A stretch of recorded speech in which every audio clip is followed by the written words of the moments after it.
తర్వాత చూసేది చూడండి. నువ్వు వాక్యం వినకుండా ఏ దర్శనాలు చూస్తున్నావు? దైవజనుడు ఇక్కడ ఆత్మవేశంతో దేవుని ఆత్మ నింపుదలతో వాక్యం చెప్తుంటే ఈమె నిద్రపోయి మళ్ళీ కవరింగ్. ఎవరు ఏమనుకుని ఉంటారు? చదవ దేవుని వాక్యం పట్టుదలగా చదువు. ఒక రీసెర్చ్, నేను ప్రపంచంలో చాలా దేశాలు తిరుగుతుంటాను, చాలా యూనివర్సిటీస్లో దేవుని వాక్యం అందిస్తూ ఉంటాను. ఎక్కువ మంది స్టూడెంట్స్ అండ్ స్కాలర్స్ మధ్యలో ఇలాంటి రీసెర్చ్ పాయింట్స్ అన్ని చెబుతూ ఉంటాను. జాగ్రత్తగా రీసెంట్ ఒక సర్వే ఏంటంటే, చాలా మందిని ప్రపంచంలో రీసెర్చ్ చేశారు, వాళ్ళ మీద సర్వే చేశారు. అందులో కొంతమంది అందరికన్నా ఎక్కువగా ఆనందంగా ఉండగలుగుతారు, సంతోషంగా ఉండగలుగుతారు. ఏంటి వాళ్ళ సంతోషానికి కారణము, వారి ప్రశాంతత కారణం ఏంటని రీసెర్చ్ చేస్తే అందులో తేలింది ఏంటంటే, వారానికి కనీసం 5 సార్లు పరిశుద్ధ గ్రంథాన్ని చదివేవారంట ప్రపంచంలో ఉన్న మిగతా వారందరికన్నా సంతోషంగా ఉండగలుగుతున్నారంట. చెప్పడం కూడా దేవుడు, ఇది సత్తమాట కాదు, ఇట్స్ ఎ రీసెర్చ్. వారానికి కనీసం 5 సార్లు బైబిల్ గ్రంథాన్ని చదివేవారు తక్కిన మనుషుల కన్నా ప్రశాంతంగాను సంతోషంగాను ఉండగలుగుతున్నారు. Praise the lord. మనం 5 సార్లే కాదు, వారానికి 7 సార్లు చదువుతున్నాం. హల్లెలూయా. మన ప్రశాంతత కారణం ఏంటో తెలుసా? దేవుని వాక్యం మనలో ఉండండి. పట్టుకోండి దేవుని వాక్యాన్ని గట్టిగా. ఆ వాక్య ప్రకారం నువ్వు జీవించగలిగితే ప్రతి శోధన నువ్వు జయిస్తావు అని బైబిల్ సెలవించింది. యేసు ప్రభువు బాప్తిజం తీసుకున్న తర్వాత పరిశుద్ధాత్మ ద్వారా ఆయన అరణ్యమునికి ఏం చేయబడ్డారట? ఆయన కొనుక్కోబడ్డారు. He was led by the Spirit to wilderness to be tempted by the tempter. కొన్నిసార్లు కొన్ని పదాలు మనకు అర్థం కావు. పరిశుద్ధాత్మ దేవుడు ఎందుకు తీసుకెళ్ళాడు అంటే, అక్కడ ఒక పరీక్ష, ఒక శోధన.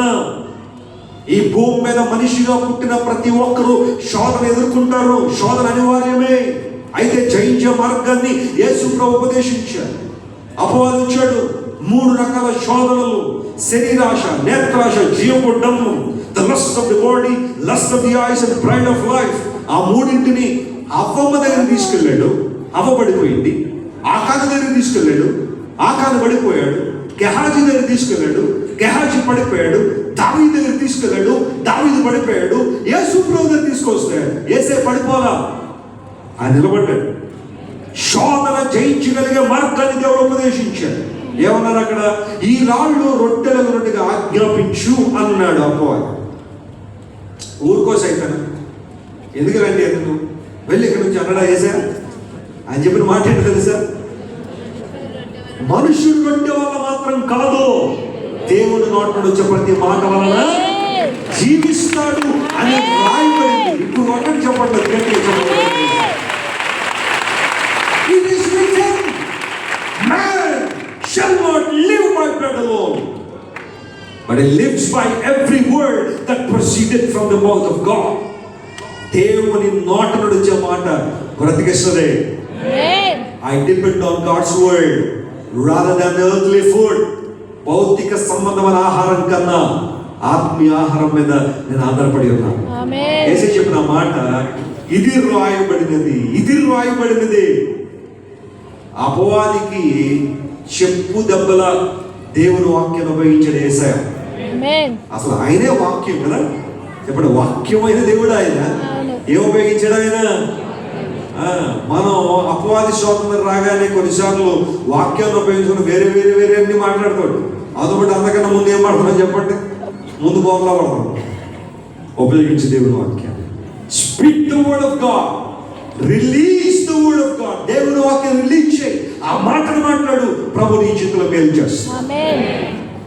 నా దగ్గరికి చాలా మంది చిన్నపిల్లలు తీసుకొస్తారు, ప్రార్థన చేయండి అయ్యా దైవజనుడు.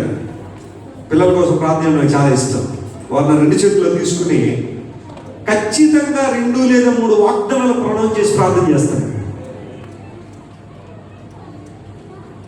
రకరకాల ప్రార్థనలు చేయొచ్చు, కానీ నా పట్టుదల ఏంటంటే